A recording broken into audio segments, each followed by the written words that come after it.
मध्य प्रदेश शासन का अत्यंत महत्वपूर्ण विभाग है पशुपालन एवं डेयरी विभाग, और उसी का एक उपक्रम है मध्य प्रदेश गौ संवर्धन बोर्ड।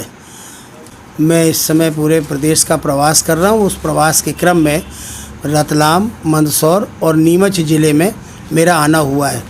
मध्य प्रदेश में वर्तमान में 1795 गौशालाएँ ग्राम पंचायत स्तर पर क्रियाशील हैं। उनमें 627 गौशालाएँ जो हैं वो स्वयंसेवी संस्थाओं के द्वारा संचालित हैं। उनको हम एनजीओ संचालित गौशाला कहते हैं।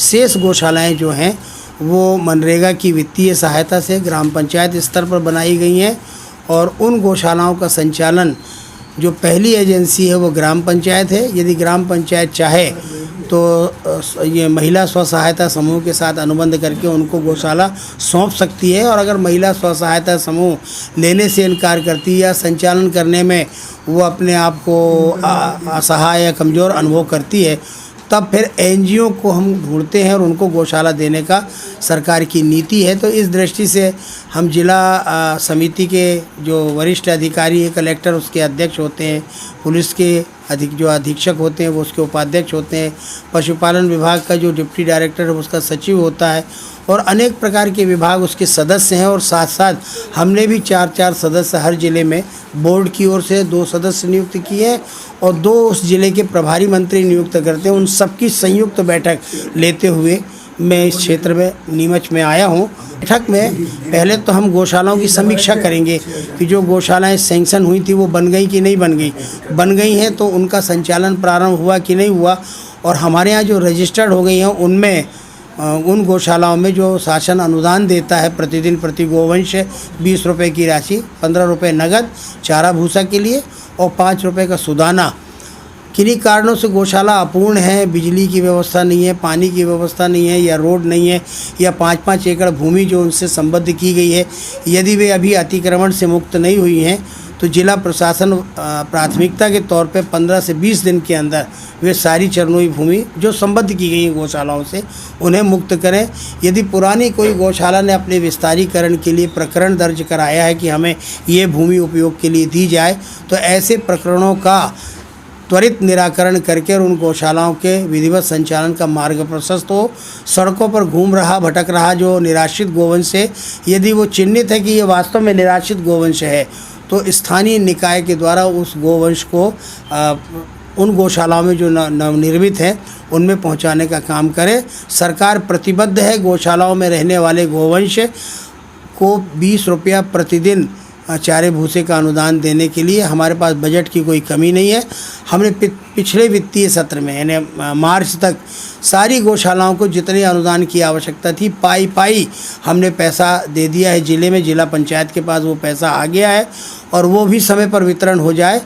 और अगला जो वित्तीय वर्ष प्रारंभ हो गया है, ये वर्तमान वित्तीय वर्ष, इसमें प्रथम त्रैमासिक की राशि भी हमने जारी कर दी है और द्वितीय त्रैमासिक की राशि भी हम जारी करने जा रहे हैं, ताकि चुनाव में जाने के पहले गौशालाओं को किसी भी प्रकार की अर्थ की कमी न हो। सरकार की नीति है किसानों की फसल सुरक्षा और गोवंश का संरक्षण, उसके आधार पर हम काम कर रहे हैं। जैसे देखा जाए तो मध्य प्रदेश में जो नीमच मंदसौर है, यहाँ वो तस्करी भी होती है। हाँ, ये ठीक, ये प्रश्न आपका में राजस्थान भी है और सटा लगा, मतलब एमपी यहाँ पर जो जावद अभी यहाँ पर है। ये प्रश्न आपका ठीक है। मैं उसी के समाधान के लिए मंदसौर ज़िले के कलेक्टर के साथ बैठ करके, वहाँ के प्रशासनिक अधिकारियों के साथ बैठ करके, क्योंकि गो तस्करी का ये क्षेत्र है, यहीं से निकासी होती है।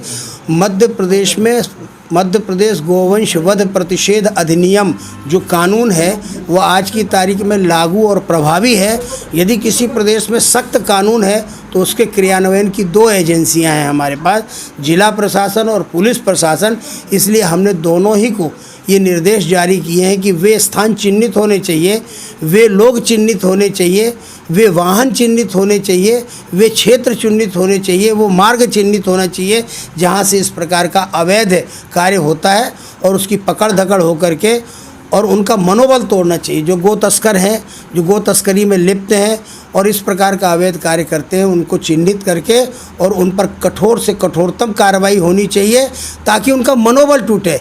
हम बात बात पे बुलडोजर चला करके मकान गिरा देते हैं, तो उन तस्करों के मकान तो गिराए जाने चाहिए, उन गो तस्करों के वाहन तो राजसात होने चाहिए, क्योंकि कानून में प्रावधान है। और इस प्रकार की चर्चा करने के लिए मैं प्रत्येक ज़िले में, और वंश जो पकड़ लिया जाता है वो होता है पुलिस कस्टडी का गोवंश, तो उसको रखने के लिए आपके क्षेत्र में जो आपने बात उठाई है नीमच मंदसौर के आसपास, तो मंदसौर में बैठ करके हमने निर्णय लिया है और हम उस निर्णय की सार्वजनिक घोषणा भी करते हैं कि ज़िले में राजस्व भूमि एक्वायर करके उसे पशुपालन विभाग को सौंप दिया जाए।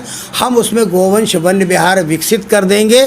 ऐसा गोवंश जो कोर्ट में विचारण के लिए है, हम ऐसे गोवंश का संरक्षण वहाँ करेंगे, क्योंकि यदि हम गौशालाओं को गोवंश सौंपते हैं तो ओवरलोडेड गोवंश तो गौशालाओं में पहले से ही है, और ये तस्करी का गोवंश जो पकड़ा जाता है उसको हम ला देंगे तो कहीं ना कहीं अव्यवस्था गौशालाओं में होगी। जो आपने प्रश्न उठाया वो सही प्रश्न उठाया है, तो वो अव्यवस्था न हो उसके लिए कोई अतिरिक्त व्यवस्था बनानी है, तो उसका नाम है गोवंश वन्य विहार। ये कंसेप्ट हमने नई ला करके दिया और सरकार ने, बोर्ड ने इसको सिद्धांततः अनुमति दे दी है। और सरकार की इच्छा शक्ति और प्रशासनिक तंत्र का जो संचालन प्रबंधन है, अभी आपको ये जानकारी है कि हमने सेंट्रल गवर्नमेंट के सहयोग से 406 जो पशु चिकित्सा वाहन हैं, चलित इकाइयाँ, वो हमने पूरे प्रदेश में भिजवाई हैं और वो वाहन हमारे पहुंच गए हैं और वो भी अपना काम कर रहे हैं। तो सरकार की इच्छा शक्ति पर उंगली नहीं उठाई जा सकती। और पैसे का जहां तक सवाल है, किसी भी प्रकार के बजट की कमी नहीं है। सरकार इसको लेकर और क्या कदम उठाई है, मतलब एकदम सुरक्षित रहे और बहुत सारा गोवंश वन्य विहार तो हमने आपको बता दिया। एक हमने अभयारण्य बनाया है आगर मालवा ज़िले में, वहाँ हमने 6000 गोवंश रखने की कैपेसिटी बढ़ा दी, 5000 गोवंश वहाँ आ चुका है और हम धीरे धीरे उस कैपेसिटी को बढ़ाएंगे। रीवा ज़िले में गोवंश वन्य विहार बसावन मामा में हमने बना दिया है। जबलपुर ज़िले में 530 एकड़ ज़मीन हमने सुरक्षित करके उसका काम हम 2-3 दिन के अंदर प्रारंभ करने जा रहे हैं। रायसेन ज़िले में हमने एक स्थान पर 300 एकड़ ज़मीन जो उमा भारती ने ही आरक्षित करवा दी थी, वो हमारी दृष्टि में ऐसे लगभग 10-12 केंद्र बड़े बड़े। और मनरेगा के अधिकारियों ने कहा है कि हम 10-10 ग्राम पंचायतों के बीच में उनके संकुल में हम गौशालाएं बना करके देंगे, उसको बृहद गौशाला कहते हैं। तो इस प्रकार से सरकार अपना काम कर रही है। लेकिन हाँ, मैं जो आपके माध्यम से अपील करना चाहता हूँ कि अकेले सरकार के भरोसे नहीं, अकेले प्रशासन तंत्र के भरोसे नहीं, जन भागीदारी भी इसमें। आखिर गोवंश किसका है, इधर भी तो आपका ध्यान जाना चाहिए। जिन किसानों ने, जिन गो भक्तों ने, जिन गो प्रेमियों ने अपने गोवंश की उपेक्षा कर दी है, वही तो सड़कों पर आकर बेसहारा हुआ है। तो जिनका गोवंश बेसहारा होकर इन केंद्रों में आता है, कम से कम उनकी जन भागीदारी तो सुनिश्चित हो। तो इसके लिए 2 योजना बनाई है। एक तो मैनेजमेंट में आप स्वयं इंटरेस्ट लें आकर के, और दूसरा प्रतिदिन भारतीय परिवारों में गोग्रास के नाम पर 1 रोटी निकलती है। हमने इस रोटी का नवाचार किया है। 1 रोटी से तो पेट भरेगा नहीं गाय का, लेकिन 1 रोटी के बदले अगर 10 रुपया रोज़ निकालते हैं आप, और मध्य प्रदेश के 8 करोड़ लोगों से हम अपील कर रहे हैं, 8 करोड़ लोग हमारी बात सुने, लेकिन अगर 1 करोड़ लोग भी इस प्रतिज्ञा से प्रतिबद्ध होते हैं कि हम 10 रुपया भोजन करने के पहले गाय के नाम से निकालेंगे, तो एक व्यक्ति के हिस्से में साल भर में 3650 रुपये की राशि आएगी। और 1 करोड़ लोग अगर एक साथ निकालेंगे 1 साल तक, तो 3650 करोड़ रुपए की राशि आएगी। गो संवर्धन बोर्ड ने अपना पोर्टल जारी किया है, उस पोर्टल में ये राशि जमा होगी। बजट के साथ ये पब्लिक की राशि भी जुड़ करके गौशाला में ये राशि पहुँचेगी। अर्थाभाव के कारण गाय को कोई कष्ट न हो, कोई पीड़ा न हो, ये जन भागीदारी का एक हमारा। तो शासन, प्रशासन और आम जन तीनों मिलकर के इस काम को करेंगे तो एक रचनात्मक कार्य मध्य प्रदेश में खड़ा हो सकता है। बाकी बहुत सारे कार्य हमने प्रारंभ किए हैं, जैसे गोबर गैस प्लांट लगाना हमने प्रारंभ कर दिया है। 17 गौशालाओं को हमने चयनित करके 13 गौशालाओं में हमारा काम प्रारंभ हो गया है। गोबर गैस प्लांट लगाए जा रहे हैं। केंद्र सरकार की गोवर्धन योजना को लेकर के हम यहाँ आ गए हैं, वो हम काम कर रहे हैं। इसके साथ साथ 2 बड़े बड़े प्लांट हमारे लग रहे हैं, एक इंदौर में लग रहा है, एक ग्वालियर में लग रहा है। इंडियन ऑयल कॉरपोरेशन के CSR फंड से 31 करोड़ की राशि हमको मिली है। उस राशि से, और जितने बड़े बड़े उद्योग घराने हैं, हम उन सबसे कह रहे हैं कि हमको CSR का फंड आप दीजिए, हम इस काम में लगाएंगे। क्योंकि गौशालाएँ ग्रामोद्योग का माध्यम बनेगी, गौशालाएं कुटीर उद्योगों का माध्यम बनेगी। गौशालाएं जो गांव के पढ़े लिखे बेरोजगार युवक हैं उनको काम देने का माध्यम बनेगी। तो इस प्रकार से काऊ बेस्ड इंडस्ट्रीज़ की हम शुभारंभ करने जा रहे हैं। गाय के गोबर से पेंट बनने लगे हैं, जैसे एशियन पेंट बनता है। गाय के मूत्र से फिनाइल के स्थान पर गोनाइल बन रही है। हम उसके भी ऑर्डर बना रहे हैं, उसकी मार्केटिंग भी हम ढूंढ रहे हैं कि किस प्रकार से वो सामान मार्केट में आए। गौशालाएं आत्मनिर्भर कैसे हों, गौशालाएं स्वावलंबी कैसे हों, ये सारे उपाय हम कर रहे हैं।